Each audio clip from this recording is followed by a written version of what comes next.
ಟೀಕೆಗಳೆಲ್ಲ ಕೂಡ ಇವತ್ತು ಯಾರು ವಿರೋಧ ಪಾರ್ಟಿಯವರು ಸೇರಿ ಮಾಡ್ತಾ ಇದ್ದಾರೆ ಅವೆಲ್ಲ ಸಾಯ್ತವೆ. ಕಸ ಕಸ ನಿಮ್ಮ ಕಸ ನಮ್ಮ ಕಸ. 1,40,40,00,000 ಜನ ಬೆಂಗಳೂರು ನಗರದಲ್ಲಿ ಇದ್ದಾರೆ. 1,35,00,000 ವಾಹನಗಳಿದೆ. ಈ ಕಸನ ಎತ್ತಾಕಕ್ಕೆ ಯಾವ್ದಾದ್ರು ಒಂದು ಕಾರ್ಯಕ್ರಮ ಮಾಡಿದ್ರಾ?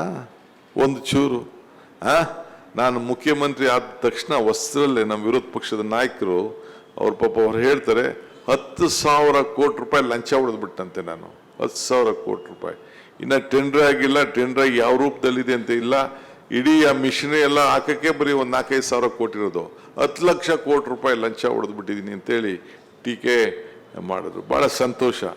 10 ಲಕ್ಷ ಹೊಡಿಬೇಕಾದ್ರೆ ಇಂಥದ್ದು ಶೆಡ್ಗಳು ಒಂದು 100 ಕೋಟಿ, ಒಂದು 20 ಶೆಡ್ ಬೇಕೇನೋ, 10 ಕೋಟಿ ದುಡ್ಡು ಮಡಗಬೇಕಾರೆ. ಇರಲಿ, ಅವ್ರು ಟೀಕೆ ಮಾಡ್ತಾರೆ. ಅವ್ರು ಟೀಕೆ ಮಾಡಿದಷ್ಟು ನಾವು ಎಚ್ಚರಿಕೆಯಿಂದ ಇರಬೇಕು. ಟೀಕೆಗಳನ್ನು ನಾನು ಸ್ವಾಗತ ಮಾಡ್ತೇನೆ, ಹೋರಾಟಗಳನ್ನು ಸ್ವಾಗತ ಮಾಡ್ತೇನೆ. ಅದೇ ನಮಗೆ ಒಳ್ಳೆ ರೀತಿ ಮಾರ್ಗದರ್ಶನದಲ್ಲಿ ನಡಿಲಿಕ್ಕೆ, ಹುಮ್ಮಸ್ಸಾಗಿ ಜನರ ಬದುಕಿನಲ್ಲಿ ಉಳ್ಕೊಳ್ಳಿಕ್ಕೆ ಈ ಕಾರ್ಯಕ್ರಮ ಮಾಡ್ತಾ ಇದ್ದೇವೆ. ಕೃಷ್ಣ ಬೈರೇಗೌಡರು ಹೇಳ್ದಂಗೆ, ನಮ್ಮ ಹ್ಯಾರಿಸ್ ಹೇಳ್ದಂಗೆ ಮುಂದಿನ 50 ವರ್ಷಕ್ಕೆ ಬೆಂಗಳೂರು, ನಾನು UD ಮಿನಿಸ್ಟರ್ ಆಗಿದ್ದಾಗ ಈ ಹೆಬ್ಬಾಳಿಂದ ಮೇಲಕ್ಕೆ ನೀರು ಕೊಡೋಕ್ಕೇನೆ ಪ್ರೈವೇಟ್ ಮಾಡಿಬಿಟ್ಟಿದ್ದು. ಈ ಗಾಡ್ರೇಜ್ ಬಿಲ್ಡಿಂಗ್ ಕಟ್ಬಿಟ್ಟಿದ್ರು ಅಷ್ಟೊತ್ತಿಗೆ, ಅವ್ರಿಗೂ ನೀರು ಪರ್ಮಿಷನ್ ಕೊಟ್ಟಿರಲಿಲ್ಲ. ಆಮೇಲೆ ಮುಂದಕ್ಕೆ ವಿಧಿ ಇಲ್ಲದೆ ನೀರು ಕೊಟ್ಟು ಇವತ್ತು ಮೇಕೆದಾಟು ಯೋಜನೆ ಈಗಾಗಲೇ ಸುಪ್ರೀಂ ಕೋರ್ಟ್ ಅವರು ನಮ್ಮ ನೀರು ನಮ್ಮ ಹಕ್ಕು, ಕರ್ನಾಟಕದ ನೀರು ಕರ್ನಾಟಕದ ಹಕ್ಕು ಅಂಥೇಳಿ ಈಗಾಗಲೇ ಸುಪ್ರೀಂ ಕೋರ್ಟ್ ಅವರು ಕೂಡ ನಮಗೆ ಗೌರವನ ಕೊಟ್ಟು ಆದೇಶವನ್ನು ಕೊಟ್ಟಿದ್ದಾರೆ. ನಾನು ಯಾಕೆ ಇದು ಹೇಳ್ತಾ ಇದ್ದೀನಿ ಅಂದರೆ, ನೀರು ನೀವೆಲ್ಲ ಬಂದು ಹೆಜ್ಜೆ ಹಾಕಿದ್ರಿ, ನಮ್ಮ ನೀರು ನಮ್ಮ ಹಕ್ಕು ಅಂತೇಳಿ ಸಂಗಮದಿಂದ ಬೆಂಗಳೂರುಗಳು ಕೂಡ ಬಂದು ಹೆಜ್ಜೆ ಹಾಕಿದ್ರಿ. ಆ ಹೆಜ್ಜೆಗೆ ಇವತ್ತು ಮುಂದಿನ ದಿನದಲ್ಲಿ ಪ್ರತಿಕೂಲ ಎಲ್ಲ ಕೂಡ ಆಗ್ತಾ ಇದೆ. ಆ ನಿಟ್ಟಿನಲ್ಲಿ ಕೆಲಸ ಮಾಡ್ತಾ ಇದ್ದೇವೆ. ಈ ಟನಲ್ ಎಲ್ಲಿ ಪ್ರಾರಂಭ ಆಗ್ತದೆ, ಇದು ಬೇಕರಿ ಸರ್ಕಲ್ವರೆಗೂ ಮಧ್ಯಕ್ಕೆ ಹೋಗಿ ಅಲ್ಲಿಂದ ಎಲಿವೇಟೆಡ್ ಕಾರಿಡಾರ್ ಹೋಗ್ತದೆ. ಇನ್ನು ಕೆಲವು ಸಲಹೆಗಳನ್ನು ನಮ್ಮ ಭಾರತಿ ಸುರೇಶ್ ಅವರು ನನಗೆ ಈ ಭಾಗದಲ್ಲಿ ಏನಾಗಬೇಕು ಅಂತ ಕೂಡ ಅವರು ಕೂಡ ಚರ್ಚೆ ಮಾಡಿದ್ದಾರೆ. ಅದನ್ನು ಕೂಡ ನಾನು ಗಮನದಲ್ಲಿ ಮಾಡ್ತೇನೆ. ಸೊ ಅವಕಾಶ ಸಿಕ್ಕಿದಾಗ ಇಂಥ ಕೆಲಸಗಳನ್ನು ನಾವು ಮಾಡಬೇಕು. ನಾವ್ಯಾರು ಶಾಶ್ವತವಾಗಿ ಇರ್ಲಿಕ್ಕೆ ಸಾಧ್ಯ ಇಲ್ಲ. ಆದರೆ ನಾವು ಮಾಡಿದಂಥ ಕೆಂಪೇಗೌಡರು ಇವತ್ತಿದ್ದಾರಾ? ಇಲ್ಲ. SF ಕೃಷ್ಣ ಅವರು ಇದ್ದಾರಾ? ಇಲ್ಲ. SF ಕೃಷ್ಣರವರೇ ಇದನ್ನು ಆವತ್ತಿನ ಕಾಲದಲ್ಲಿ ಮಾಡಿದ್ರು? ಇಲ್ಲ. ಆದರೆ ಅವರನ್ನು ನಾವು ನೆನೆಸ್ಕೊಳ್ತಾ ಇದ್ದೇವೆ. ಅದಕ್ಕೆ ನಿನ್ನೆ ಅವರ ಹೆಸರಿನಲ್ಲಿ 10.5 ಕಿಲೋಮೀಟ್ರು ಏನು ಒಂದು ರೋಡ್ ಇತ್ತು, ಆ BDA ಹೊಸ ರೋಡನ್ನು ಅವರ ಹೆಸರಲ್ಲಿ ಇಟ್ಟು ಸುಮಾರು 10 ಪಥದ ರಸ್ತೆ. ಈಗ ಅಲ್ಲಿ ನಮ್ಮ ಕೋಗಿಲು ತಾವು ಕ್ರಾಸು, ಅಲ್ಲಿ ಎಕ್ಸಿಬಿಷನ್ ಸೆಂಟ್ರಿಂದ ರೋಡು, ಬಿಸ್ನೆಸ್ ಕಾರಿಡಾರ್ ಅಂತ ಅದಕ್ಕೆ ಹೆಸರಿಟ್ಟಿದ್ದೀನಿ. ಅದನ್ನು ಈಗಾಗಲೇ ತೀರ್ಮಾನ ಮಾಡಿದ್ದೀನಿ. ಯಾಕೆ 2006ರಲ್ಲೋ 5ರಲ್ಲೋ ನೋಟಿಫೈ ಮಾಡಿದ್ದು ಯಾಕೆ ಮಾಡೋಕ್ಕಾಗಲಿಲ್ಲ? ಆವತ್ತಾಗೋಗಿದ್ರೆ ಬರೀ 2,300 ಕೋಟಿ ರೂಪಾಯಿ, 3,000 ಕೋಟಿಗೆ ಆಗ್ತಿತ್ತು. ಇವತ್ತು 26,000 ಕೋಟಿ ರೂಪಾಯಿ ಆಗ್ತಾಯಿದೆ. ಆದರೂ ನಾನು ಧೈರ್ಯ ಮಾಡಿ ರೈತರಿಗೆ ಹೇಳಿ, ಅಲ್ಲಿ ಯಾರೋ ರೈತರು ಇರಲಿಲ್ಲ, ಭಾಳ ಜನ ಜಮೀನನ್ನು, ಸ್ವಲ್ಪ ಜನ ರೈತರಿದ್ದರು.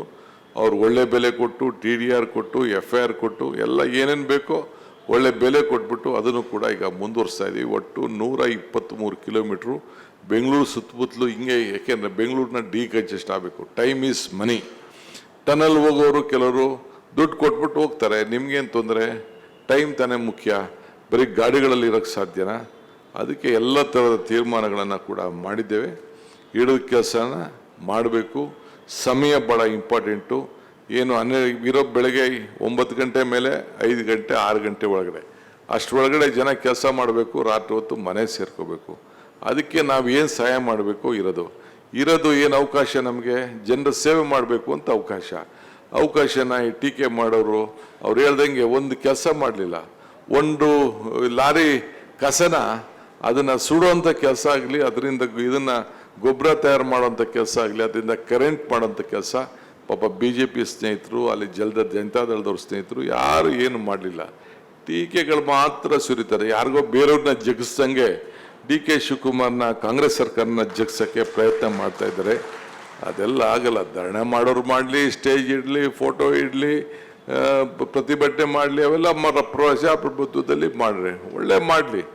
ಒಳ್ಳೆ ಅವರು ಹೇಳಂಥ ಮಾರ್ಗದರ್ಶನ ಹೇಳಿದ್ರು ನಾನು ಕೇಳ್ತೀನಿ, ಏನು ತೊಂದರೆ ಇಲ್ಲ. ನಾನೇನು ಹಾರ್ಡ್ ಆ್ಯಂಡ್ ಫಾಸ್ಟ್ ರೂಲ್ ಇಲ್ಲ. ಎಲ್ಲ ಕೂಡ ಅನೇಕ ತೀರ್ಮಾನಗಳನ್ನು ಬೆಂಗಳೂರಲ್ಲಿ 5 ನಗರಗಳನ್ನು ಮಾಡಬೇಕು ಅಂತೇಳಿ ಉತ್ತಮವಾದಂಥ ಆಡಳಿತ ಕೊಡಲಿಕ್ಕೆ ಇವತ್ತೇನಾದ್ರು ತೀರ್ಮಾನ ಮಾಡಿದ್ದೀನಿ ಅಂದರೆ ನನ್ನ ಒಬ್ಬನೇ ಚಿಂತನೆ ಇಲ್ಲ, ವಿರೋಧ ಪಾರ್ಟಿಯವ್ರನ್ನೂ ವಿಶ್ವಾಸಕ್ಕೆ ತೆಗೆದುಕೊಂಡು ಅವ್ರ ಹತ್ರ ಕೂಡ ಮಾತಾಡಿ ಮಾಡಿದ್ದೇನೆ. ಕಸ ವಿಲೇವಾರಿ ಮಾಡ್ಬೇಕಾದ್ರೂ ಕೂಡ ಇವತ್ತು ಏನು ಟೀಕೆ ಮಾಡ್ತಾ ಇದ್ದಾರೆ ಅವ್ರ ಹತ್ರ ಕೂಡ ಚರ್ಚೆ ಮಾಡಿ ಕೂಡ ತೀರ್ಮಾನ ಮಾಡಿದ್ದೇನೆ.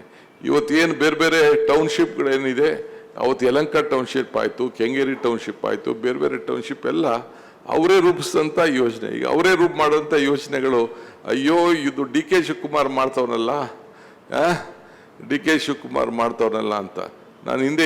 ಹೆಚ್ಚಿನ ವಿಡಿಯೋಗಳಿಗೆ ಪ್ರತಿಧ್ವನಿ ಯೂಟ್ಯೂಬ್ ಚಾನೆಲ್ ಸಬ್ಸ್ಕ್ರೈಬ್ ಮಾಡಿ, ಬೆಲ್ ಐಕಾನ್ ಕ್ಲಿಕ್ ಮಾಡಿ.